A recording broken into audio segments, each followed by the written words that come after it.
खास बातचीत के लिए कांग्रेस विधायक काजी निजामुद्दीन जी इस वक्त हमारे साथ मौजूद है। सीधे चलते हैं, बात करते हैं।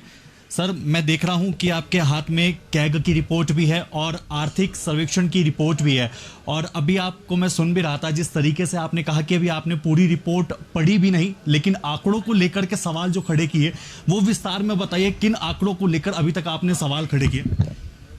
ये नमामि गंगे की कैग रिपोर्ट सदन में पेश की गई, जिस रिपोर्ट को मैंने अभी पूरी तरह आप पढ़ भी नहीं सकते, मैं टेक्निकल भी नहीं हूँ, लेकिन जितना थोड़ी बहुत आदमी कोशिश करेगा पढ़ने की, मैंने इसमें जितना पढ़ने की कोशिश की मैं आपको पढ़कर सुना देता हूँ। गंगा के जीर्णोद्धार के लिए सीवेज सुविधाओं के सुदृढ़ीकरण में राज्य सरकार द्वारा कोई वित्तीय योगदान न किया जाना। क्या ये सरकार सिर्फ हिंदू मुसलमान और मज़ार तोड़ने के लिए बनाई गई है? एसटीपी में आइए, अभी आपको और दिखाता हूं मैं। इसमें सीवर ट्रीटमेंट प्लांट लेखा परीक्षण में पाया गया कि सीवेज संशोधन संयंत्र एसटीपी सीवेज में संशोधन की गुणवत्ता खराब थी। अधिकांश एसटीपी ने नेशनल ग्रीन ट्रिब्यूनल या भारत सरकार के मापदंडों का पालन नहीं किया।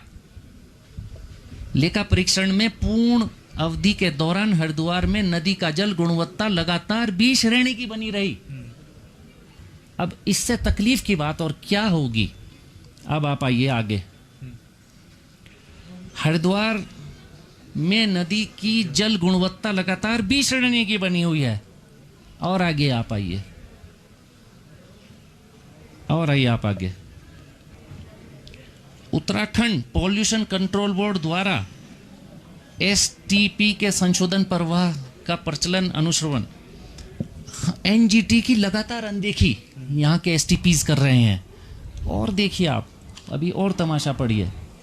निरीक्षण किए गए अधिकांश एसटीपी ने एनजीटी के मानकों के साथ साथ एमओआईएफ एवं सीसी द्वारा निर्धारित मानकों का अनुपालन नहीं किया। और तकलीफ दे बात देखिए आप।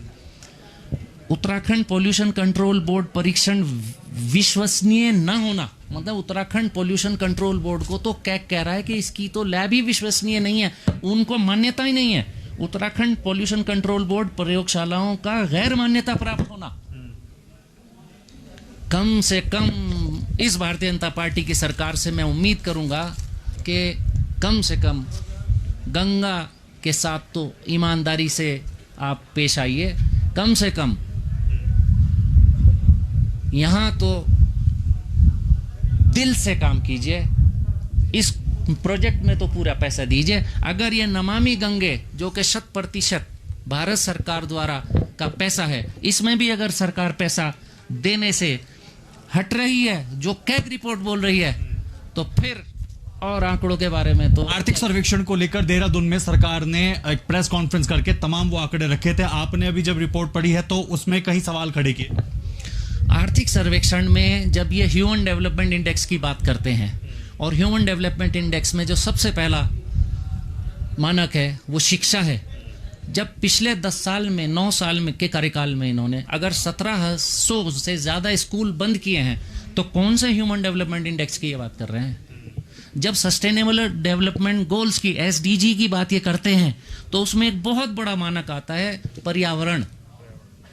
आप लोग देहरादून से हैं ज़्यादातर लोग, जब देहरादून की सांस मान लेना भारी हो जाए, वहाँ का AQI लेवल 300-400 के बीच में आ जाए, तो कौन से एसडीजी की बात कर रहे हैं?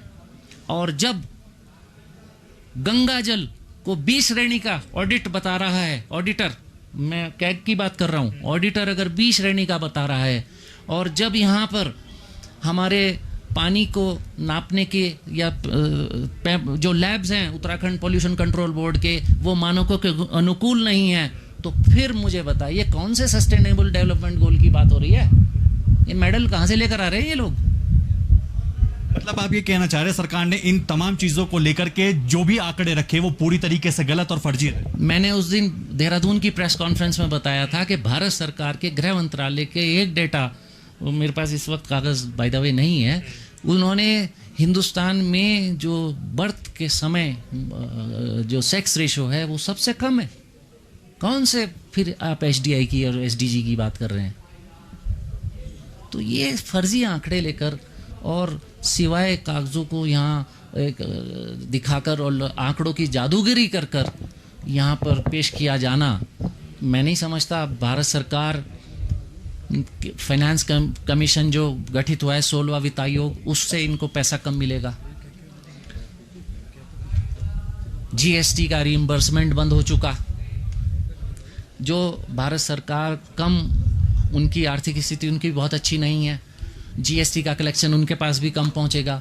तो यानी कुल मिलाकर के जब भारत सरकार से भी पैसा कम मिलेगा, हमारी जो आर्थिकी है वो इन्होंने इसके ऊपर भारत सरकार के ऊपर डिपेंड की कर दी, तो फिर कुल मिलाकर के कैसे बजट चलेगा और कैसे हमारा प्रदेश चलेगा?